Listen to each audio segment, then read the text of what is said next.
With you from the Healthy American. I'm streaming live, and today is Monday. It's October 28th, 2024, and I want to share some great news with you. I was going to put the headline for this video. I was going to use the word for cooties and the actual word, but I'm not sure if this YouTube algorithm would even allow this video to be seen. But I'm going to share some facts with you, some wonderful facts with you about employees that stood up against their employer, in this case, in the city of San Francisco, the first city to require employees to become a human pincushion. And I'm going to tell you about justice being served. We are really having a great day at the races here recently, with the FBI going after the slimy serpents on the Orange County Board of Supervisors. Wow, so many of you have told me about the amazing, mind-boggling corruption in your counties and cities and states as well. So I do believe that there is light at the end of the tunnel. In this video, we're going to look at exactly who was on this jury and how much money they awarded to the plaintiffs. I want to talk about the strategy in case you or someone you know is going to find themselves at the hand of the employer being discriminated against. This is something that I have built my entire Healthy American platform on, is helping people understand their rights and how to stand up for them. I just got off a VIP call with a young woman who is a nursing student, and the nursing students are still being discriminated against. They are being forced to become a human pincushion in order to go through their clinical rotations.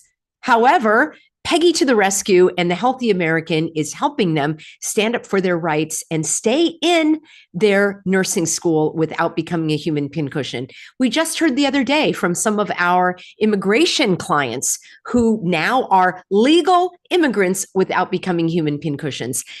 My whole purpose on this channel, aside from being snarky from time to time, is to encourage you. So I like to bring good news. I like to help us get out of the spin cycle. So today we are celebrating more good news. I knew that the chickens would come home to roost.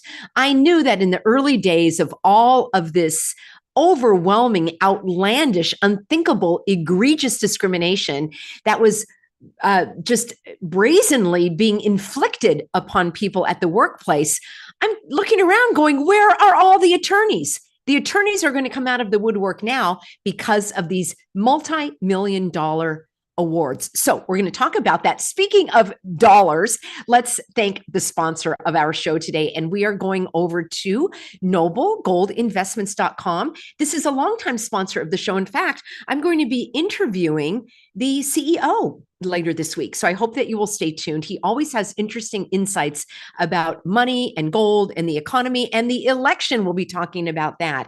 So speaking about the election, and in these times of economic uncertainty, safeguarding your retirement savings is more important than ever.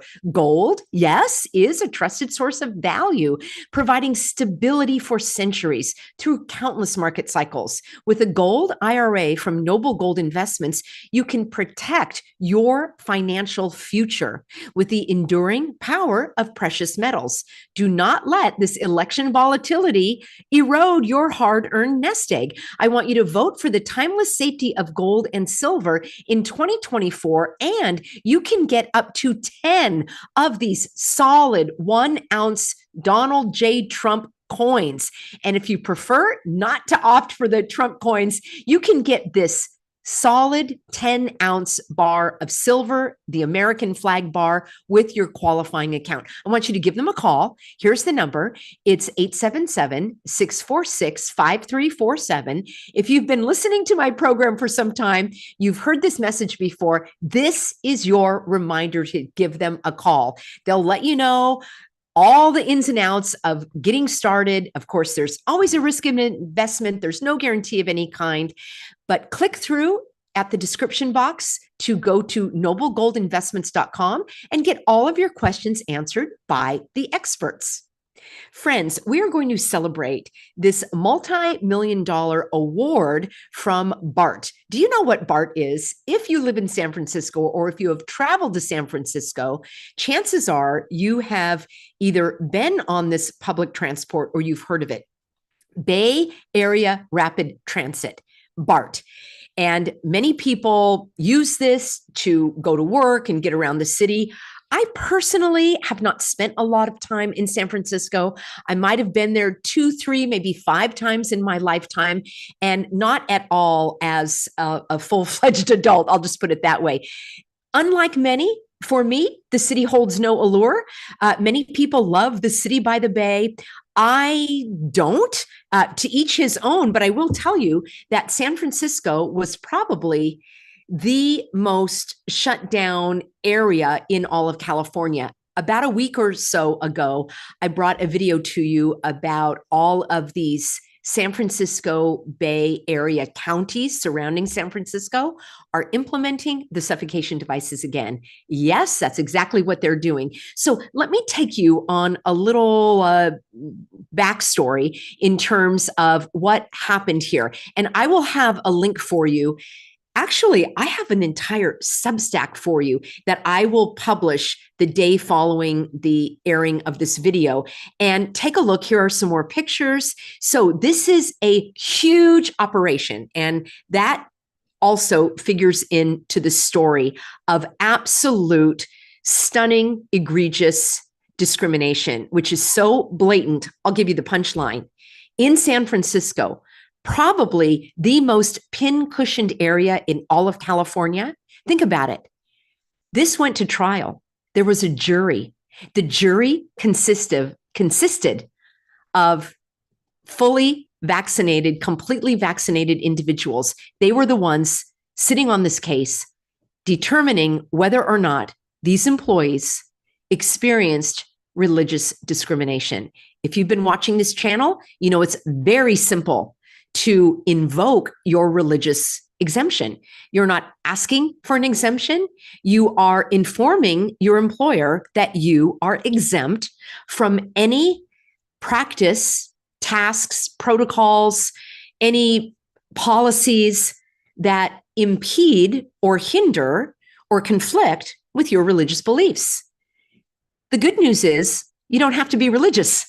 This also applies to your ethical and moral beliefs. The law tends to lump them all together under a civil rights law called Title VII. That's what protects you at the workplace from being discriminated against, not only because of your religious beliefs, but because of your gender, yes, either of the two, and because of your age, because of your ethnicity, because of your skin color, because of your religious beliefs. Under that fall ethical and moral beliefs. I have helped atheists get their so-called religious exemption. And then there are other laws under the ADA laws that came after the Civil Rights Act, and that protects you due to your medical disability. I might argue that I have a medical disability that prohibits me from wearing the suffocation device because I have this condition called breathing, and I require an unobstructed flow of oxygen and an ability to release my carbon dioxide. Further, I worship God by breathing because He breathed into me the breath of life, and I worship God with my face unveiled. However, these individuals were not even given the opportunity to go that far. They were denied their religious accommodation. What is an accommodation? That is where your employer negotiates with you to figure out how you can keep working even when there's a conflict with this policy. A very simple example is an employee working at a pharmacy, and the employee has a religious objection to birth control. And therefore, that employee does not want to ring up anyone at the cash register who is purchasing any birth control pills. And you may say, that's ridiculous. How could you get a religious exemption for that? It doesn't matter whether you think it's ridiculous. It doesn't even matter whether the employer thinks it's ridiculous. In fact, the law says that your beliefs do not have to be logical. They don't have to be consistent. In other words, you could say that your body is the temple of the Holy Spirit and you smoke. You don't have to be consistent with your beliefs. The law recognizes that. Your beliefs do not even have to be understandable to others, and they don't even have to like them. Now, obviously, your beliefs cannot be in violation of the Constitution, for example, if you have a religious belief of, hurting someone, harming animals or whatever, that's not all right because there are other protections in place. But there are religious groups, for example, that wear certain religious garb. You have the Sikhs who wear a turban. You have some Muslims that prefer to wear a scarf or cover their face. And you have Christians, for example, that may want to wear a cross. You are protected with what you wear. And in the state of California, there's even a law that says this applies to, are you ready for it? Face coverings. That's right. When California describes what your religious practice consists of, it actually uses the word face covering. Now, I've used this and taught so many thousands, if not millions of people probably by now, laws that protect their rights. And in the state of California, you have a right to not participate in the face covering if that is in conflict with your religious belief, observance, and practice, as it is for me. So these individuals put forth their religious objection. The next part that comes along is the employer has to accommodate them. Going back to the example at the pharmacy, the employee says, I don't want to ring up anybody with selling birth control pills. And can you bring someone else to ring them up? And the employer is required by law to have someone else go on the cash register to ring that person up. Now, the employer is not allowed to ask the employee, do you use birth control? Have you that's off limits. You are required as the employee to defer to the sincerity of the religious belief of the employee. This is very important in this case because in San Francisco, with the Bay Area Rapid Transit, one of their objections was, we don't believe you. We don't think that your religious belief is sincere. So I got a question for my lovely, astute, intelligent, healthy Americans. Who at the HR department has the authority to judge your soul? And this is exactly the objection that our clients at the Healthy American would put forth if they're denied their religious accommodation based on lack of sincerity. Now, if someone was to inform their employer and say, I object to becoming a human pincushion based on religious beliefs because I exercise and I eat healthy and these things have not been tested enough, and all of the people that I know that got it are having bad side effects. In that case, you've not demonstrated or even articulated is a better word. You haven't even expressed your religious beliefs. You talked about your physical health habits and the side effects that people are experiencing and the fact that these things were rushed to market, which I've always said is not a good position to stand on, because what happens when they want you to become a human pincushion and these things haven't been rushed to market, where 10 years later they want you to take these interventions? So that's not a good way to object, in my opinion. I also don't believe it's a good way to object based on the ingredients, because next they're going to come out with a patch and a spray and a pill. And what do you say then? That you don't want to be injected with the fetal cell lines? Well, that is a valid argument, but what happens when they do the bait and switch on you? And then they'll start pressuring you with questions such as, well, Tylenol and X-Lax and Pepto-Bismol, or maybe it was Advil. Anyway, one of these over-the-counter pain relievers, we're told, was also developed using the fetal cell line. And these employers then were questioning their employees as to whether they take those products. In other words, to demonstrate their religious sincerity. And my response when I had clients, I would recommend that they respond with another question saying, oh, are you going to start requiring X-Lax as a condition of employment? If so, I'm going to request that my office be moved closer to the restroom. You see, there's always another way to address these objections of the employers. Now, out of all of these employees that took this lawsuit to court, some of them settled. They settled out of court because they wanted to get money from BART. Unfortunately, we'll never know exactly how much they got. They probably signed non-disclosure agreements. And even worst, because worst is worse than worse, even worst is that settlement does not actually create a type of case law that can be pointed to as a precedent for other cases that go forward. So the remaining employees that took this case to the mat, that the first was a hung jury, and then they persisted. And I'll give you the punchline. They all were awarded over $1 million. Again, in my Substack that will be published a day after the airing of this video, you'll get all of the details broken down step by step. I want to bring you this bigger picture here, which is you have a right of no consent to any activity, task, requirement, policy, protocol that your employer institutes if it conflicts with a sincerely held religious belief. You inform your employer that you have a conflict, like the employee at the pharmacy. I'm unable to sell the birth control pills. The law says, the interpretation of the law states that that employer should generally believe you. Like, why would you be lying? That's the other thing.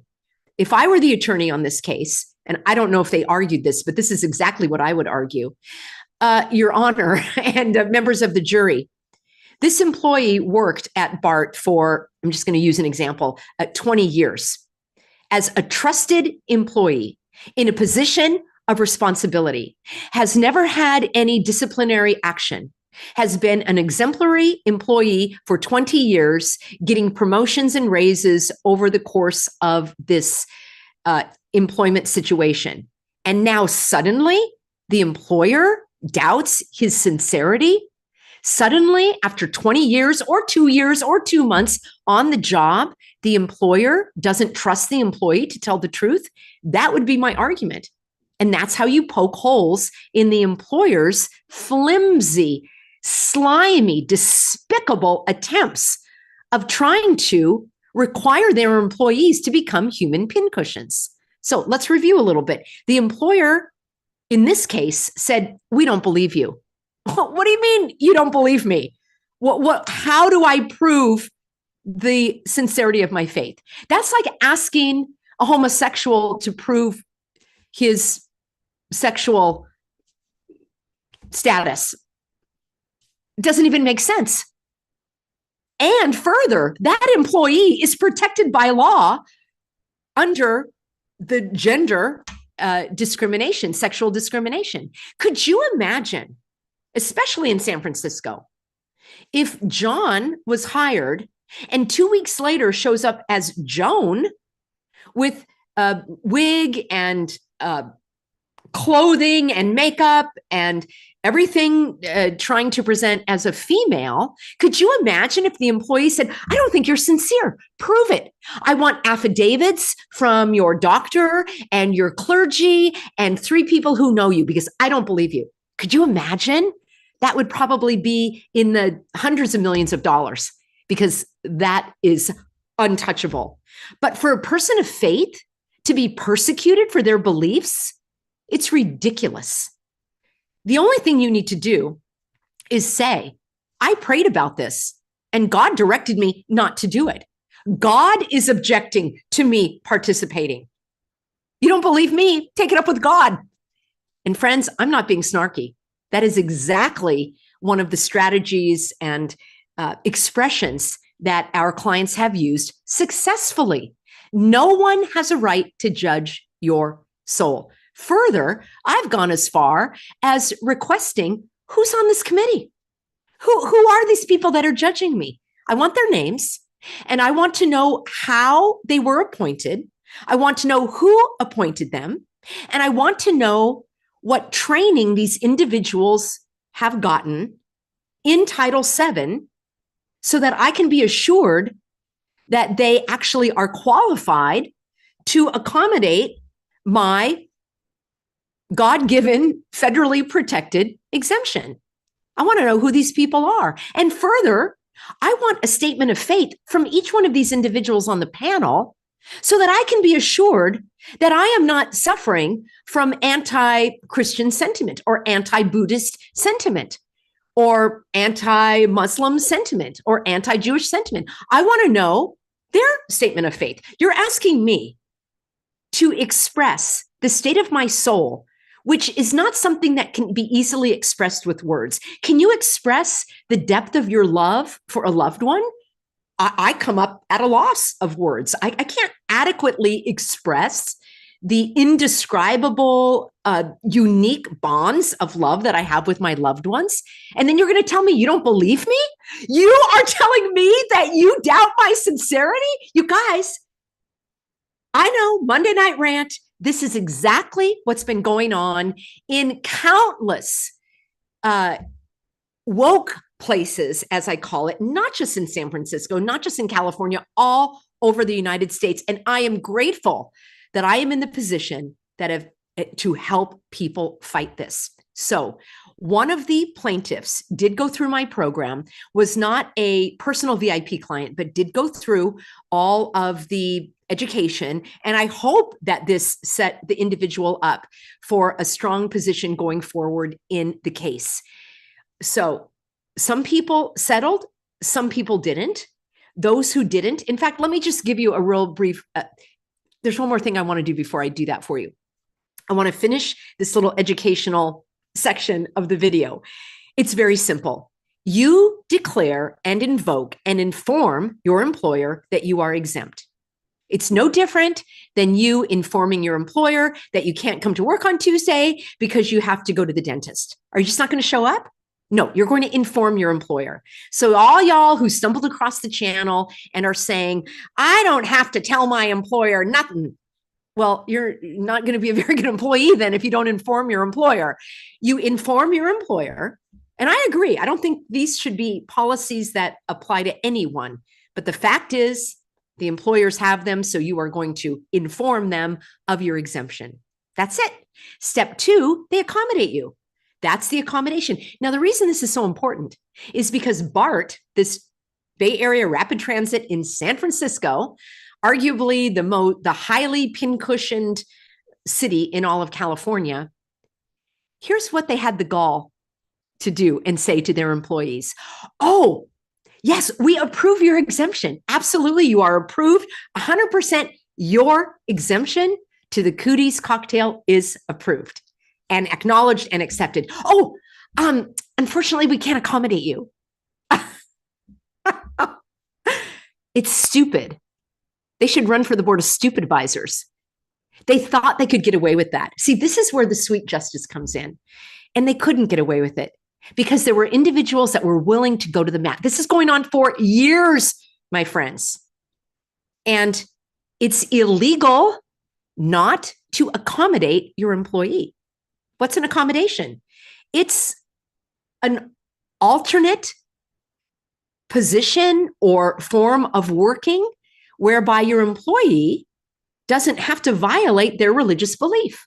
I gave you the simple example of the employee doesn't want to ring up the person with birth control pills. Someone else rings them up. It's simple. The law requires the employer to do this. Now, here's the kicker. There were several employees for BART that applied for a medical exemption, and they were not only approved, but they were given an accommodation. Because, you know, if you are a pureblood based on medical reasons, it's completely different than being a pureblood based on religious reasons. You're far more contagious if you're a pureblood based on religious reasons, because that's how the Cooties works. Just like when you go into a restaurant, if you sit down, you're not at risk of catching it. This is how stupid they were. And even the Vaccinated Jury in San Francisco, the most liberal city in the world, I'm just going to call it that, they even saw that BART had violated the law. And they were all vaccinated. And they agreed that these individuals were discriminated against based on their religious beliefs. Now, the law says that you have to review all manner of options. For example, the person could work a different shift. The person could self-screen for symptoms and stay home if they're sick. What a concept. The person could have a different position. Maybe if it was the conductor on the train and the employer said, oh, that's far too dangerous, we could go down that route. And if I were an attorney, I would make the employer prove that it was dangerous by requiring evidence of that proof, such as how many people did that employee infect? How sick were they? Who determined that it was that employee that infected them? And it just goes down a rabbit hole because it can't be proved. In fact, there's a law in California that says in order to be found guilty of making someone sick, this came around like in the AIDS. Yeah, it was the cooties of its time. I'll just put it that way. Back in the AIDS days, a law came to be in California whereby if somebody said that person infected me, number one, the person who's being accused had to know that they were carrying a contagious disease. Number two, they had to willingly seek to infect you. So do you think the conductor on BART is taking off the suffocation device and coughing and sneezing on people? As if that's how disease spreads. Do you think that would be the case? And the final test is it has to be proven that it was that individual that infected you and that you didn't get sick by going to McDonald's or the bank or something. In other words, it can't be proven. So I would love for an attorney to take that line of argument against an employer saying, how do you prove that this person was a threat to the business? There's another line that the company can say. They can say, well, it's a hardship. We can't have all these conductors on BART, purebloods. I mean, we can't do that. It's a hardship for our company. So if I were the attorney, and I hope all the attorneys listening are going to take some of these pointers because I've never heard anyone argue this. The way I see it is, so firing all those hundreds of employees, like firing all the thousands of military members, right? Like, that's not a hardship. Keeping them on the job, they're trained and capable and experienced, that's a hardship. But firing them all is not a hardship. So now you have to advertise to hire somebody, right? That's recruiting. You've got to recruit them. You've got to pay maybe a third party to recruit them. So now you're out some money. And then you've got all the time with those positions vacant. And then you've got to go through all the interview process and however long that takes with how many layers of management they have to interview with. And then you finally have to make an offer to the individual to see if they want to be hired or not. Maybe they aren't. You have to start the whole process all over. Meanwhile, the clock is ticking and that position is vacant. And then let's say you do hire someone. You've got to do the onboarding. You've got to train them. You've got to get them up and running. So you've had a person on that job for 2 months, 2 years, 10 years, 20 years. Firing them is not a hardship. And going through all of that, let's see, keeping them on the job is the hardship, but going through all the rigmarole is not a hardship. That's how I would argue it. And anyone with a logical, rational mind would agree with me. So those are the only ways the employer cannot accommodate you. If they don't believe you, and the law says they have to. Number two, if you're a threat, well, prove it. Number three, it's a hardship. Oh, firing me is not a hardship. It's like bing, bing, bing. You just knock them all down. I don't see how more of these cases haven't been taken by more attorneys. The route that I would never take, ever, and this is unfortunately a route that some attorneys are taking, is they're saying, oh, this cocktail, you know what? It's not what they said it is anyway. It has a whole different category. It doesn't protect against the illness. It doesn't really work. Therefore, it can't be required. Okay. My understanding is, and I, you know what? Anybody who's fighting this, bravo. I'm grateful for every success that's racked up. but I want to make people aware of the pitfall of that approach. And that's what happened with LA Unified. There was a lawsuit that went forth, and my understanding is that the argument was, Your Honor, this actually isn't even can I say it? A vaccine. It's something entirely different because of the mechanism and what we were told, how it works, and the level of protection didn't really pan out. Okay, I'm being a little delicate with my language here, but I think you know what I'm talking about. Let me know what the problem is with that line of argument. I'm sure you know what the problem is. Yeah, the problem is years from now, when they come around and they say, now we do have one that's safe and effective. We do have one that went through all of the safety testing that RFK Jr. and Del Bigtree want them to go through. It's done. It happened. We have all of the data and we can trust these agencies. Where's your argument now? There's no argument now. Your argument is it doesn't matter if it works. It doesn't matter if it protects people. What matters is I object and I'm not going to participate. And I have a right to object without losing my job.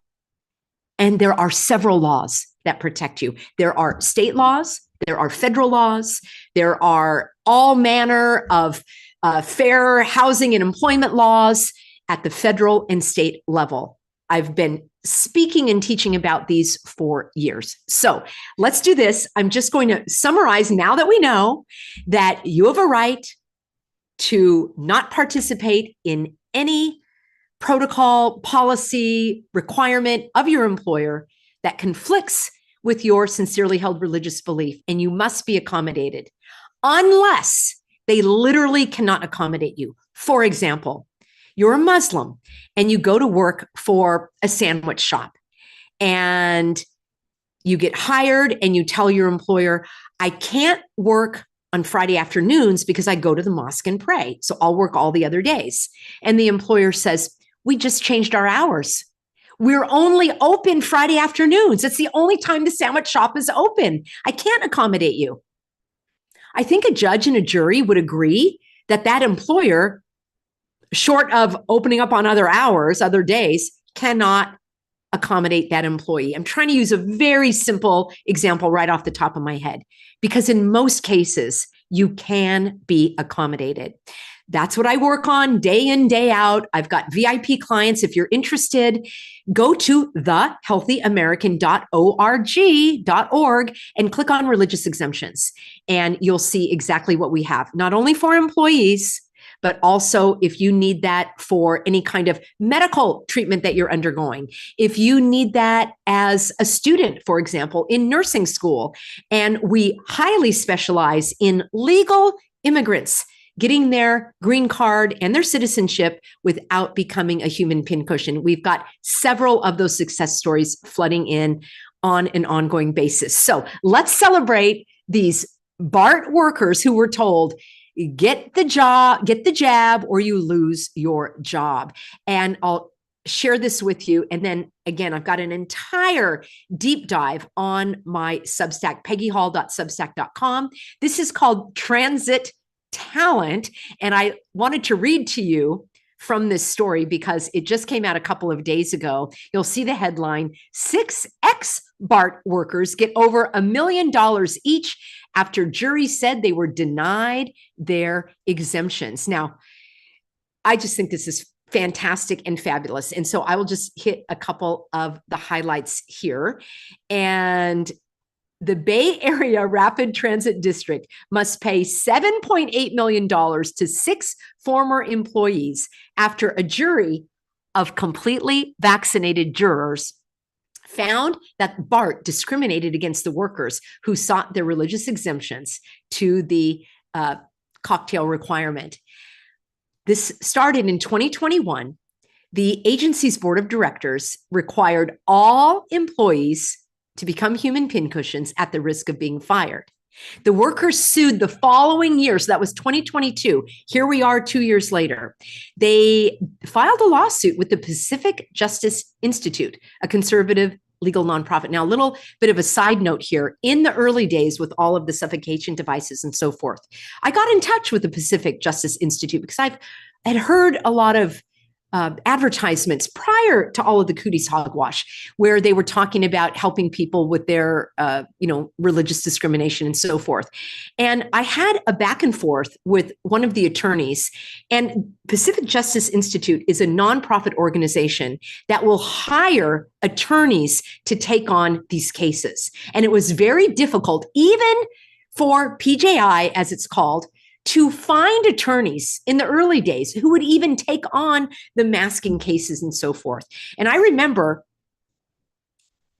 having some conversations with an attorney that wasn't quite up to speed on the laws and the approach and the strategy. So I'm grateful to know that that was early in 2020. And since they are all up to speed, and I am celebrating this win as well. San Francisco was the first major US city to require its employees, because this was a city, transit, to become human pincushions.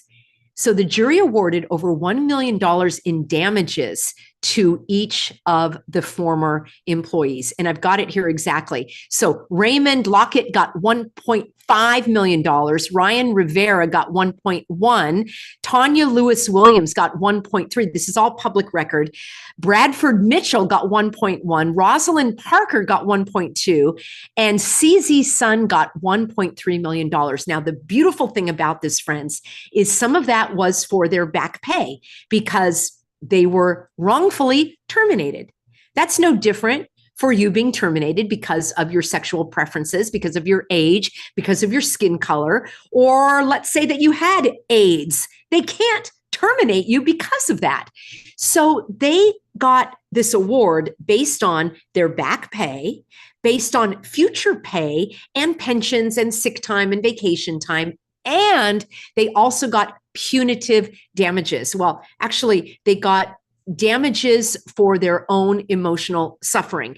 Because imagine, as many of you went through, it's extremely distressing. And I don't know about their personal situations, but I have heard from people that ended up in divorce, that ended up having to move, they lost their homes. And how about this for the jury? Your honors, these individuals were willing to give up their career and their money based on the sincerity of their religious beliefs, yet the employer says they're not sincere.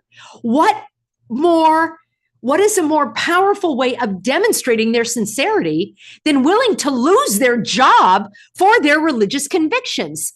End of story. I don't have the transcript of how this case was argued, but I would love to know if that's what the attorney said to the jurors. That's exactly what I would have said.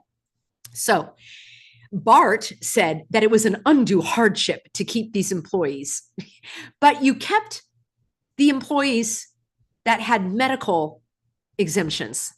The whole thing is ridiculous, and the jury saw through it. So it was in federal court. This is very important to acknowledge. I think if it had been in a California court, it would have gone nowhere fast. The federal courts are moving much faster. My case was filed in Orange County because the jurisdiction was Orange County. It was about the county of Orange and an Orange County law and a California law that they were violating. So I could have brought charges in a U.S. federal court on different counts, but I just wanted them to hold the meeting to end the emergency. I thought that was a slam dunk.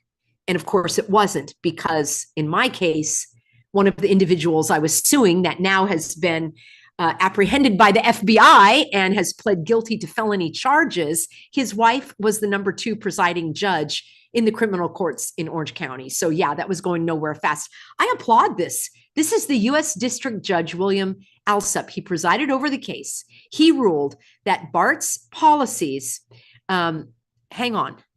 did not violate. Oh, wait, this must be the prior ruling, because this sounds strange. U.S. District Judge said that BART's policies did not violate the workers' constitutional right to religious freedom. The agency's Cootie's requirement was neutral and generally applicable.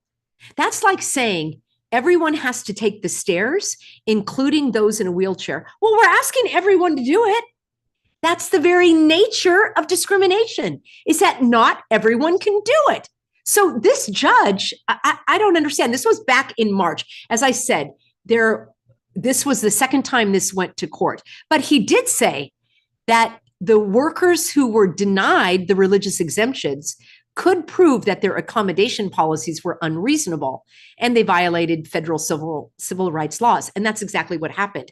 They said you can get vaccinated, or you can resign, or you can be fired.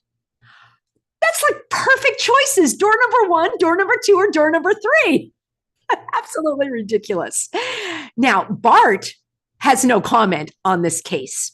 So the Pacific Justice Institute Chief Counsel Kevin Snyder is the one that represented the BART workers. And he said this verdict brought a sense of closure to this difficult chapter. He said in a statement, the choice between their religious convictions and the loss of their livelihood caused an upheaval in these rail workers' lives. For these employees, it was important that a jury heard and understood them. And again, most of them said, my body is my temple. My Christian beliefs do not allow me to have a biological substance in my body.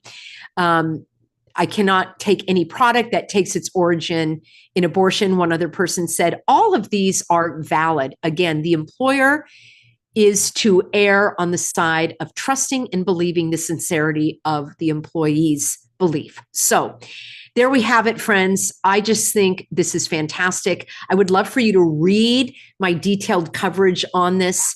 It is comprehensive. We break it down, and that will be over at peggyhall.substack.com within a day of this airing. So let's see who we've got on board. I love doing our lives here and get some of your comments. It is truly my pleasure to help. Kitty Cat said, I wish the folks at Whole Foods would have done this and just said no. She said, unfortunately, my son and all of the rest of the employees folded. This is what is so despicable on the act of the employer at the woke place, as I've coined it. The pressure that they put on these employees, the duress that they were under. Think about times in your life when you're in a panic. It's difficult to think clearly. You're worried about your livelihood and what am I going to do if I get fired? You may not have had all of the information, which is why I will never stop teaching about this, because there's always someone new that has a new situation. Maybe they had an employee, maybe they had an employer that wasn't pushing for it, and suddenly they have a new job and the employer's asking for it. Or maybe they're switching jobs and they're going for a job interview and they're seeing that it's required. I have videos on this channel about what to do if you're going through the interview process. You have a right, even as an applicant. You can't be discriminated against. I've got videos for nursing students. I've got plenty of videos for medical settings as well. So I am really grateful for all of you being on board. I'm going to wrap up right now, friends, and I will have additional videos coming for you this week. I want to talk a little bit about the elections because you're asking me about that. And I've got a really great Healthy American that has his own Substack, and he did a deep dive into like the two scenarios. So for those of you that are interested, I'm going to cover that coming up. I've also got my Healthy American and dear friend, Pastor Kenneth Kemble from K-Pac Bible Church, and that is in K-Pac, Michigan. Let me know if you were on our private call when he was a guest. And as a reminder, we've got our private call coming up this Saturday, which is November 2nd. All of our financial partners, you donors, are invited to join me in a live private webinar. We're going to be talking about the truth of our world, and I mean the physical world, whether we are spinning thousands of miles out into space or not. So we've got a couple of very interesting, intriguing guests who are going to bring their insights about that. That's 4 p.m. Pacific, 7 p.m. Eastern. If you've sent a check, I'm so grateful. If you have donated or supported us in the past, you're still welcome to join us. You need to email support@thehealthyamerican.org. Listen, if you've been on those webinars before, it's the same link. You need to keep that link handy, keep the same password handy, and you can sign up and make sure that you join us. And if you can't join us live, it's recorded. So Pastor Kenneth Kemble was one of our guests on the webinar, and he has a great video that I want to direct you to called Should Christians Vote? I'm going to cover that in an upcoming video because we've got these elections right around the corner. So thank you everybody for being on board. You all make it a great show. I love my Healthy Americans. A big round of applause for all y'all that are here day in, day out. I see Joe and Michael. We've got Natural Born Scorpio, Fedista, of course, our moderators, Valerie and Rhonda. We've got Swiss, we've got Kitty Cat, we've got Deborah, and Carrie is fighting. Oh my gosh, Carrie, you're going to have to watch this one and be sure to reference this in your own lawsuit. And by the way, why don't you check out Pacific Justice Institute since they just had a win. And so many of our Healthy Americans that show up here. I'm grateful for all of you. And I'm signing off now. I'm going to rest my voice a little bit. And I'll try to do a couple more lives this week. If not, I will have brand new videos every day because I've got so much that I want to share with you. This is the highlight of my day. I love coming on here, sharing this information because it's important that we are shoulder to shoulder. I'll never say we're all in it together because each of our situations is individual and unique, just as we are individual and unique, just the way God made us. But I will be there side by side as we march this all the way to heaven. See you soon, everybody.